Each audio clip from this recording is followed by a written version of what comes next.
Team of the week time in the Rugby Championship then. The penultimate round of games is in the history books. Round 5 is done and dusted. There were opportunities taken. There were opportunities missed. On an individual level, who wore their jersey the best? It would be a miracle if we agreed. That's part of the fun though, isn't it? Voicing your opinion. I'll give you mine. Please give me yours in the chat down below. And if you appreciate the content on the channel, give the video a thumbs up and hit subscribe. I found the front row particularly difficult. I do pick a 23-man squad because there's one thing more than ever we are seeing how important a 23-man squad is. So I'm reflecting that, not picking a 15, but picking a 23. But I did find the props hard. I didn't think there was a single prop forward that had an exceptional day at the office. There was shades of grey all over the shop. So I found loosehead prop really, really difficult.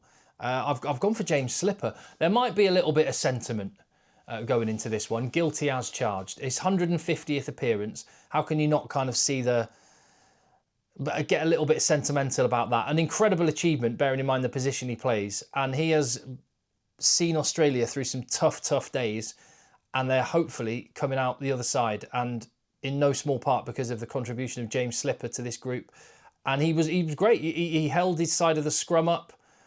It was a solid performance. I thought Boan Fenter did reasonably well, having come in for Oxenche for South Africa. I mean, it wasn't a great day at the office for the Argentinian looseheads. Ethan de Groot went off early injured and Tamaiti Williams was okay, but I've gone for Slipper. And 2 players in and 2 Australians. Who would have thought that? I've gone for Billy Pollard. I thought he was outstanding. Ball carrier, work rate, set piece he's decent. He can scrummage. He's got a good line out set piece. He took his try well. So I think he deserves the spot. It could have been Malcolm Marks, who I thought was excellent.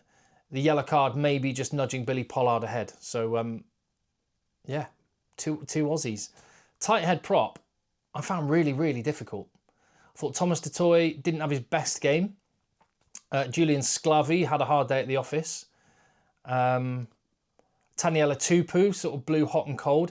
Vilko Lowe was the closest challenger, but I went for Tyrell Lomax, who had a solid game. So I'm just going to move on from the props because it wasn't a day for them. There are other people we can rave about, one of them being Ruan Norkia. I've been impressed with him, watching him on TV in matches. It was earlier this year when I saw him, and in fact last year I saw him play against Ireland. I think he played in that test match in Durban against Ireland, and I was impressed with him then. But it was earlier in the year when I was over in South Africa. I could not believe watching him live, the amount of work this guy puts in. He is constantly moving. He just oils the wheels that makes people like Sasha Feinberg and Gomazulu, Damian Willems and Cheslin Colby, he makes them look good because he does a lot of the unseen work that goes unnoticed, but you can guarantee that his teammates will absolutely love him for it. And I thought it was another mammoth effort from Ruan Norkia. Tupu Vai.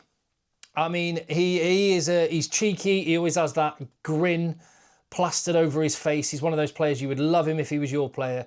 You'd hate him if you're an opposition player. But you've got to respect his game. His turnovers, his offloads. He's a proper talent. And yeah, I know it's 2 loosehead locks. It's 2 of the sort of rangy locks, and there isn't a big beast of a lock in that partnership, but Norkia and Vai were the 2 best locks on display, in my humble opinion. To the back row, Tom Hooper is a beast. He's been fantastic. I'm so excited, as someone that lives in England, that he's going to be coming to the Premiership and playing for Exeter Chiefs. They have picked up an absolute gem. He just goes around rattling people. And Australia definitely missed Rob Valentini, and having him and Tom Hooper out there taking names would have been great, but Hooper moving to the blindside flank in the Lions series and now through the Rugby Championship, he has been outstanding. And yes, I've got 2 loosehead locks in my team. I also have 2 blindside flankers, but Pieter-Steph du Toit wears 7 for South Africa, and that is all the excuse I need to put him in my team of the week, because he was monumental. And you can get slightly numb sometimes to the talent of people when they produce it every single game.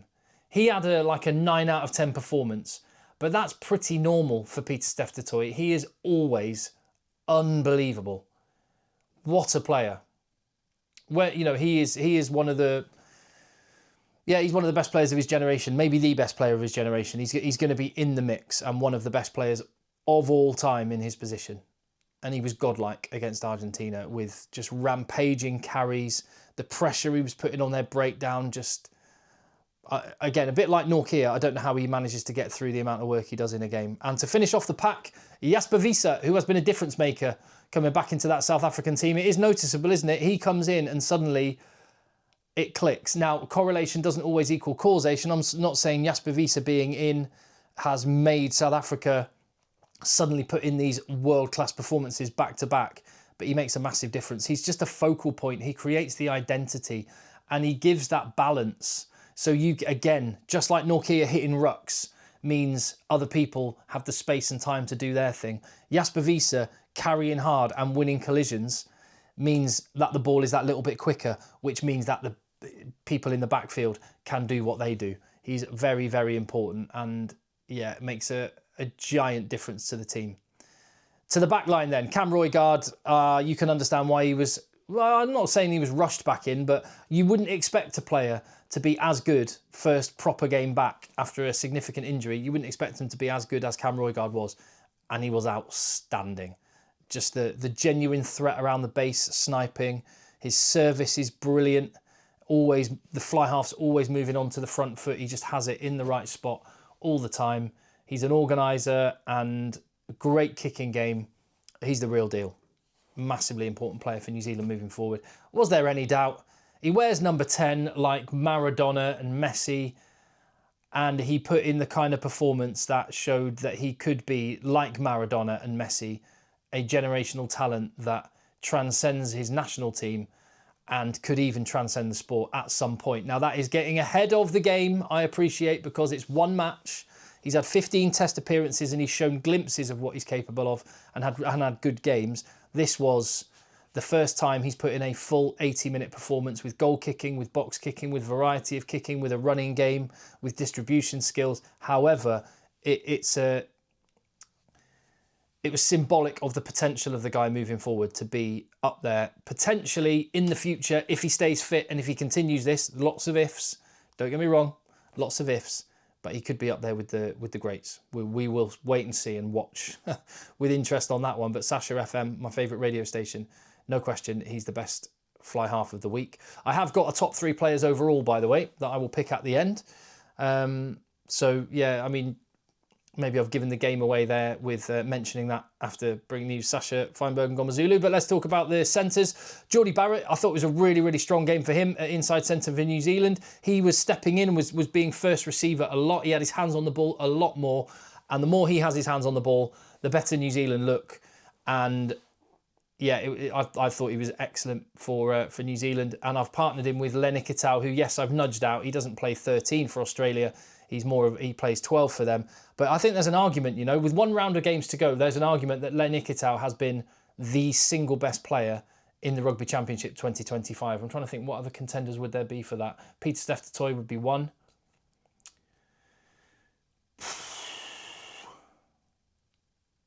No, honestly, the shortlist, Max Jorgensen has been amazing. If Tom Wright had stayed fit, it could have been him. Fraser McWright and Harry Wilson. We're picking a lot of Aussies there. For New Zealand, Will Jordan's been very good consistently. Ardie Savia. For South Africa, I've already mentioned Peter Steph Toy. Wilco Lowe could be a shout. No, do you know what? I think Len Ikitau, right now, after 5 games, I think he might be the player of the Rugby Championship. Certainly in my team of the week. Wingers, a bit like props actually. It was slightly trickier this week. The Argentinian wingers were kept very, very quiet and did not have a good game. You have to credit the South African wingers for keeping them quiet and the defence in general for keeping them quiet, not letting them get the ball to the outside and in space. And so Ethan Hooker can take his share of the credit for that one. He also was brilliant again under the aerial ball. Had some good carries when he got the opportunity. He looks to the manner born as an international rugby player. The Australian wingers were kept quiet. Caleb Clark went off injured. So again, it was a little bit like with the props. There weren't on the left wing, there wasn't a standout. So I've gone with Ethan Hooker. I thought was the best of them. And Leroy Carter for New Zealand on the other wing. He's 2 tries in 2 games. He always seems to just make significant interventions in the game, which is the sign of a really good player. And he's been a real bright spark for New Zealand. and should give them hope in that position for the future. Just he's kind of, New Zealand always look at their best. When you think about the great New Zealand teams, they always have that balance on the wings, like and a hot stepper and a big old unit. It's kind of nice combo at the minute. And fullback Damian Fillemser, who, yeah, a bit like Cam Roygaard, to have stepped back in first game back and play as well as he did in the last game. And then he followed it up again, this time from fullback for the whole game. Well, until he went off and Sasha replaced him there. Yeah, just he's a deceptively powerful ball carrier, solid in the backfield, really good kicker. He's got a full box of tricks. To the bench. And I've gone for Malcolm Marks at hooker. Yellow card maybe robbed him of the starting job, but he was superb, played most of the game. Boan Fenter had a really solid match, got a scrum penalty early on. Vilko Low came on and first job absolutely smashed his opponents in a penalty. He lost a penalty at scrum time as well. But again, tight head prop, wasn't a lot to choose from this time round. Lukan Salakai-Lotto went around skittling people, justified his selection. He's been waiting in the wings for this opportunity. He got a start and he took his chance. Ardi Savia was a bundle of energy and had a big performance again for the ABs. Morne van den Berg, I mean, he's been sat on the outside just watching as Grant Williams, Kobus Reinach. You wondered if Morne van den Berg was going to be nudged down the pecking order with Faf de Klerk coming back into the squad. No question, and when he came on, he took his chance, albeit Argentina were absolutely wrecked by that point. But he took his try well, sped the game up. His service was really good. It was positive. Quinn Tapea, do you know what? I was really impressed by him. In both the games he's come off the bench, he's made big impact. And I do wonder if him and Geordie Barrett, it looked like a pretty good combo to me, those two. And I wonder if that might be the combo, not Geordie Barrett and Billy Proctor. Or will they go back to Rico? Or will Scott Robertson continue with Billy Proctor? We will see on that one, but Quinn Tapea has just made things happen. And the step up from provincial or club level to international level is just, can you replicate what you do when you have less time and more pressure? And international rugby just intensifies how good your skills are. And Quinn Tapea just came through with flying colours in terms of just his basics can step up to international level. And Will Jordan is Will Jordan. And yeah, he was great. So he rounds off the 23. As for the best three players overall, I've gone for Cam Roygaard with kind of third place bronze, silver, second place Peter Steph de Toy, and I'll give you one guess who gets player of the week. There is no doubt. Very, very special day. A game that's going to be remembered as Sasha Feinberg's Ngomazulu's test. You wonder how many years it's going to be until someone breaks that record as the most number of points from a South African in a test match, 37, the same number of points that Argentina got. Mind-blowing performance. And that is the team of the week, the 23. And I think one of the things when you look at that, you can see there's 8 New Zealanders. There's 4 Australians. So what's that left for? 11 South Africans, is it? No, 6, 10. 10. Hold on, I must have done my maths wrong. 4 Australians, 8 New Zealanders, that's 12. So it must be 11. 1, 2, 3, 4, 5, 6, 7, 8, 9, 10. I must be missing a player. I'm missing a player on the bench. Who am I missed off on the bench there? Have I missed someone? Oh, brain fart here. 3, 1, 2, 3 backs. 1, 2, 3. No, that's right. That's right. I'm being really. It was a long day yesterday. 4, 6, and 10. 10 South Africans. 8 New Zealanders.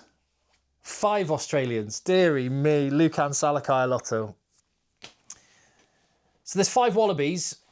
8 New Zealanders. 10 South Africans. With a performance like that, 67 points. This was my point that I was going to get to. Is South Africa have got room to improve, which is pretty scary. It was a bitty, strange first half performance where things didn't really click. The second half performance was, again, just like in Wellington, mind-blowing. I mean, part of that was laid on the back of real solid work that just tired the Argentinians out. But they can improve. Front row, they can improve. Yeah, I mean, I'd say that's one of the takeaways here. It's ominous. I'd also say it was a very, very poor day at the office for Argentina. And that is one of the other takeaways. They don't have a single name here, and there was no one really in contention. No, there was no one even close for Argentina, and that would be a concern, that they went AWOL. There was two parts to that, of course, because South Africa were very, very good, but Argentina will be very, very disappointed. And it does put a different complexion on the final weekend of games, doesn't it? I'll be at Twickenham for that final match. Of course I am. If the Rugby Championship is going to come to my shores, I'll go and watch that game. So I'll see what Argentina can muster in their home game at Twickenham next week. But it kind of feels like a little. It's not quite as exciting as the final weekend could have been, because you're off the back of that game. You're sort of already. If you were the engraver, you could feel pretty confident about already writing South Africa's name on the trophy again for a second consecutive year. Lots of time to build up to next weekend. Let's enjoy this weekend first, and let me know what you think about that. Team of the week.